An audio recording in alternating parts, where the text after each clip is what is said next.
대한민국의 농객이자 빨갱이 때려잡는 남자 정거성, 모두까기 인형 등으로 불리는 전원책은 1955년생, 올해 68세이다. 현직 변호사인 동시에 글 쓰는 솜씨까지 좋아 시인으로도 활동을 하고 있는 그는 문학에 남다른 애착을 가지고 있어 자신을 칭할 때 변호사나 농객보다 시인이라는 칭호로 불리기를 원하고 있다고 한다. 참고로 그의 별명인 거성은 큰 별을 뜻하는 거성이 아니라 과거에 샤우팅을 자주 했었기 때문에 클거자의 소리성을 합쳐 거성이라는 별명으로 불리게 되었다고 한다. 즉 목소리가 크다는 뜻이다.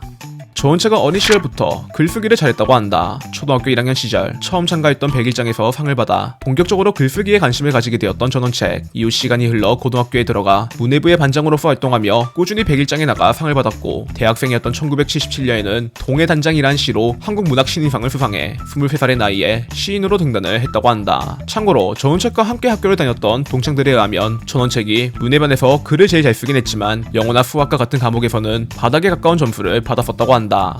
전원책은 경희대 법대 출신이라고 한다. 고등학교 졸업 후 1년간 놀다가 뒤늦게 대학교에 입학했던 전원책. 당시 그의 3년이 선배 중 문재인 전 대통령이 있었고, 훗날 문재인이 방송에서 전원책을 만나 학교에 다닐 때는 몰랐는데 내가 대학법 선배더라 라는 말을 하자, 이에 전원책이 문재인이 데모를 하고 다니던 걸 봐서 알고 있었다며 당시의 문재인을 보고 이 사람은 위대한 좌파가 될 가능성이 있다 라는 생각을 했었다고 한다. 전원책은 육군 중령 출신이라고 한다. 1980년 군 법무관 임용에 합격하며 10년 6개월이란 시간 동안 육군에서 법무참모로 복무를 했던 전원책. 당시 군 생활이 자신의 적성에 딱 맞아 복무기간 중 휴가를 한 번도 나간 적이 없고, 보병학교에서 60km짜리 행군을 하며 몸에 좋은 웅덩이다, 재밌겠다 라는 생각으로 묵묵히 행군길을 걷거나, 중령으로 진급을 했을 때는 지피 생활을 경험해보고 싶다는 생각으로 3개월간 주말마다 지피를 찾아 장병들과 함께 일과를 보냈었다고 한다. 참고로 전역 이후 당시를 회상했던 그는 지금 생각해보니 내가 반갑지 않았던 것 같다. 군단 법무참모가 오니 얼마나 긴장했을까. 아침부터 대청소에 시달렸을 텐데 라며 병사들에게 미안했다는 말을 남긴 적이 있다. 전원책은 군생활 도중 전두환에게 소신 발언을 한 적이 있다고 한다. 1989년 전원책이 군생활을 하고 있던 도중 군의 정치적 중립과 정치관여제라는 논문을 쓰며 12.12 사태에 대해 쿠데타라고 지칭을 한 적이 있는데, 당시 사회적 분위기가 워낙 험악해 사람들이 전원책 또한 곧장 보안소에 끌려가 고문을 당할 거라고 생각했지만, 예상과는 다르게 전원책에게 아무런 징계가 주어지지 않자 사람들이 그 이유에 대해 전두환과 똑같이 전시라는 성을 가지고 있고 머리 스타일까지 비슷하니까 빽이 있다고 생각해서 징계를 못한 것이 아닐까 라는 추측을 했었다고 한다. 전원책은 군 가산점 제도에 대해 찬성을 했었다고 한다. 군 생활을 마치고 변호사로 활동하던 중 한 토론 프로그램에 섭외되어 본격적으로 보수 농객으로서 활동을 시작했던 전원책. 당시 군 가산점 제도와 관련된 토론을 하던 중 군대 돈 100만원 줘도 안 갑니다. 군대 가면 자도 졸리고 먹어도 배고프고 입어도 추운 곳입니다. 자유를 박탈당하는데 누가 가겠습니까? 혜택이 아니라 당연한 보상이고 2포도 적고 5포로 수정해서 올려야 됩니다 라는 발언을 하여 많은 남성들이 그를 좋아하게 되었다고 한다. 전원책은 북한을 존나게 싫어한다고 한다. 과거 생방송을 진행하던 중 대한민국 국회의원이라면 나는 최소한 김정일 김정은 체제를 수정하지 않습니다. 이 말 한마디 하는 것이 어렵습니까? 쉽게 말하면 김일성이 김정일이가 개이냐 개라고 하면 그거 종북세력 아닙니다 라는 말을 하여 모두를 당황하게 만들었던 전원책. 당시 방통위에서 김정일 개라는 말이 욕이 아니라고 판단해 가벼운 주의만 받았었고, 이외에도 북한에서 광명성을 발사했을 당시엔 김정은 그는 왕또라이 라는 짧은 시를 적은 적도 있다고 한다.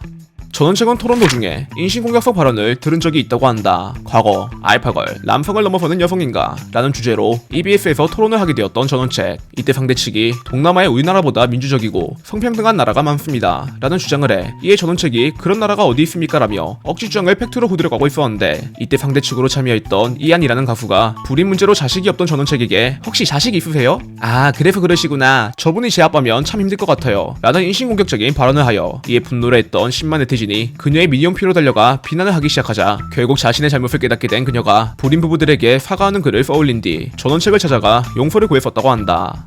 전원책은 꼰대라는 소리를 들은 적이 있다. 2018년 TVN의 한 예능 프로그램에 출연하여 10살짜리 꼬마와 함께 촬영을 하게 되었던 전원책. 당시 꼬마와 함께 하루를 보내고 있던 중 꼬마가 자신의 꿈에 대해 아이돌이 되고 싶다며 대학에 가지 않겠다는 말을 하자, 아이돌은 잘못된 생각이야. 60살 돼서도 춤출 거니? 우리 때는 대한민국 대통령을 꿈꾸거나 판검사 아니면 의사였어. 그런 꿈을 가져야지. 공부하기 싫어서 그런 거야. 대학교 안 나오고 성공한 사람은 드물다 라며 어린아이를 꾸짖어 네티즌들이 그가 아이돌을 비하했고 아무것도 모르는 아이에게 꼰대 짓을 했다며 한동안 비난을 했었다고 한다.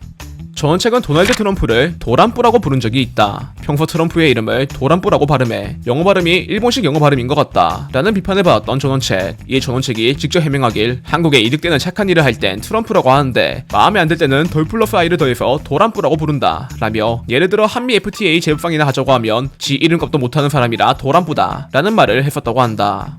전원책은 현재 유튜버로도 활동을 하고 있다. 2019년 농객으로 활동했던 이력을 살려 전원책TV라는 채널을 개설해 정치와 관련된 영상을 만들고 있는 전원책. 현재 구독자 수가 30만을 돌파하기 직전이라 꽤나 많은 수익이 날 것 같지만 정작 영상을 올리는 족족 노란 닥치를 받고 있기 때문에 실제 유튜브 수익은 굉장히 적다고 한다. 참고로 그는 유튜버로 활동하며 지금까지 총 2번 휴방을 했었는데 미래통합당이 총선에서 참패를 했을 때 휴방을 했고, 두 번째는 자신이 키우던 불에라는 개가 세상을 떠났을 때 휴방을 했었다고 한다.